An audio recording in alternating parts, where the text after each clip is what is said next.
क्या आप जानते हैं कि हरियाणा के हजारों ग्रामीणों के जीवन में बड़ा बदलाव आने वाला है। वह जमीन जिस पर वे वर्षों से रह रहे हैं या खेती कर रहे हैं, अब उनकी अपनी हो सकती है। हरियाणा सरकार ने एक ऐतिहासिक फैसला लेते हुए 20 साल से शामलात जमीन पर मकान बनाकर रह रहे ग्रामीणों और खेती कर रहे किसानों को मालिकाना हक देने की प्रक्रिया शुरू कर दी है। लेकिन इसकी कुछ शर्तें भी हैं। शामलात जमीन पर बने अधिकतम 500 वर्ग गज तक के मकानों को ही वैध माना जाएगा।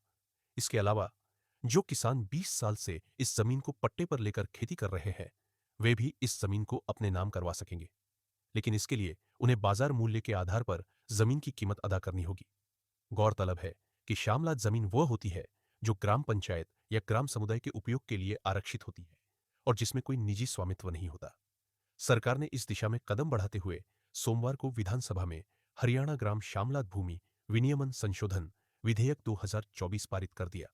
इसके साथ ही यह सुनिश्चित हो गया कि वर्षों से पंचायती जमीन पर मकान बनाकर रह रहे ग्रामीणों और खेती कर रहे किसानों को उनकी जमीन का मालिकाना हक मिलेगा।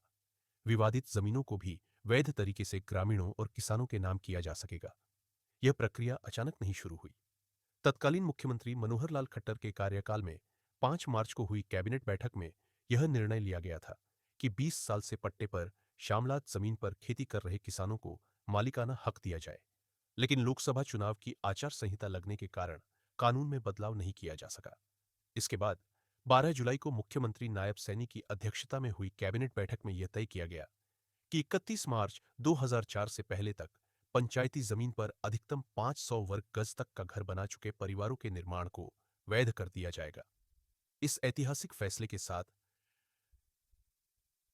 हजारों ग्रामीणों और किसानों को एक बड़ी राहत मिली है और उनकी मेहनत अब कानूनी मान्यता के साथ सुरक्षित हो जाएगी।